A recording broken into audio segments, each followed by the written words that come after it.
আন্তর্জাতিক রাজনীতিতে বন্ধু বলে কোনো শব্দ নেই। এখানে শুধুমাত্র স্বার্থের খেলা। আপনার সাথে স্বার্থ আছে তো আপনি আমার বন্ধু, স্বার্থ নেই মুহূর্তের মধ্যে আপনাকে ছুঁড়ে ফেলবে ডাস্টবিনে। এমনই একটি ঘটনা ঘটল ভারত এবং যুক্তরাষ্ট্রের মধ্যে। যুক্তরাষ্ট্র ভারতের উপর অভিযোগ করে তারা নাকি ইরান থেকে পেট্রোলিয়াম ও পেট্রোকেমিক্যাল পণ্য কেনাবেচায় জড়িত, এবং এই অভিযোগে ভারতের 6টি কোম্পানিকে যুক্তরাষ্ট্র নিষেধাজ্ঞা দিয়েছে।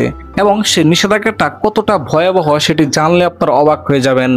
নিষেধাজ্ঞার ফলে এসব কোম্পানি যুক্তরাষ্ট্রে বা মার্কিন নাগরিকদের নিয়ন্ত্রণাধীন যে কোনো স্থানে থাকা সম্পদ ও অর্থনৈতিক স্বার্থ ব্লক বা জব্দ থাকবে বলে জানিয়েছেন মার্কিন প্রশাসন। তার মানে বুঝতেই পারছেন, ওই কোম্পানির কোনো ব্যক্তি এবং কোনো সম্পদ যদি মার্কিন নাগরিক এবং মার্কিন প্রশাসনের কাছে থাকে তাহলে সেগুলো মার্কিন প্রশাসন জব্দ করবে। তার মানে বুঝতেই পারছেন, শুধুমাত্র যে তাদের সাথে ব্যবসা করবে না বিষয়টা এরকম নয়, তাদের যে কোনো সম্পদ যে কোনো সময় যুক্তরাষ্ট্র জব্দ করবে।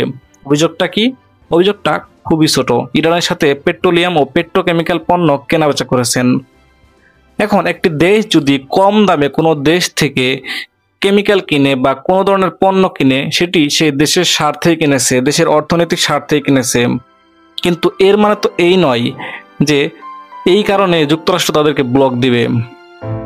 স্থানীয় সময় বুধবার 30শে জুলাই এক বিবৃতিতে মার্কিন পররাষ্ট্র দপ্তরের মুখপাত্র বলেন, ইরানি শাসক গোষ্ঠী তাদের তেল বিক্রির রাজস্ব ব্যবহার করে মধ্যপ্রাচ্যে সহিংসতা উস্কে দিচ্ছে, বিদেশে সন্ত্রাসবাদে অর্থায়ন করছে এবং দেশের জনগণের উপর দমন পীড়ন চালাচ্ছে। এই পদক্ষেপের মাধ্যমে আমরা সেই অর্থ প্রবাহ বন্ধ করার চেষ্টা করছি, এটি বলছে মার্কিন পররাষ্ট্র দপ্তর।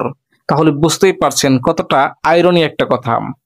নিষেধাজ্ঞার আওতায় আসা ভারতের 6টি কোম্পানি হলো alchemical solution private limited, global industrial chemical limited ইত্যাদি ইত্যাদি।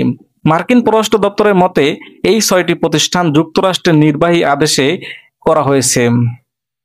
বিবৃতিতে আরো বলা হয়, যে সব কোম্পানি এই নিষেধাজ্ঞা প্রতিষ্ঠানগুলোর 50% বা তার বেশি শেয়ারের মালিকানা রাখে তারাও নিষেধাজ্ঞার আওতায় পড়বে। নিষেধাজ্ঞার ফলে মার্কিন নাগরিক বা প্রতিষ্ঠানের পক্ষে এই কোম্পানিগুলোর সঙ্গে কোনো আর্থিক লেনদেন, পণ্য বা সেবা আদান প্রদান নিষিদ্ধ। একইভাবে এসব নিষিদ্ধ কোম্পানির পক্ষ থেকেও যুক্তরাষ্ট্রে কোনো ধরনের লেনদেন সম্পূর্ণভাবে বন্ধ থাকবে। এর পাশাপাশি বিশ্বের আরো 20টি প্রতিষ্ঠানের উপর একই ধরনের নিষেধাজ্ঞা আরোপ করেছে ওয়াশিংটন ডিসি, যারা ইরানের সঙ্গে জ্বালানি ও পেট্রোকেমিক্যাল বাণিজ্যে জড়িত ছিল বলে দাবি করেছে যুক্তরাষ্ট্র। এটাকে আমি সহজ ভাষায় বলবো, এটি একটি গায়ের জোরে চলা। যুক্তরাষ্ট্র বরাবরই গায়ের জোরে চলে। আপনাদের কি মনে হয়? আপনারা কমেন্ট বক্সে জানাতে পারেন।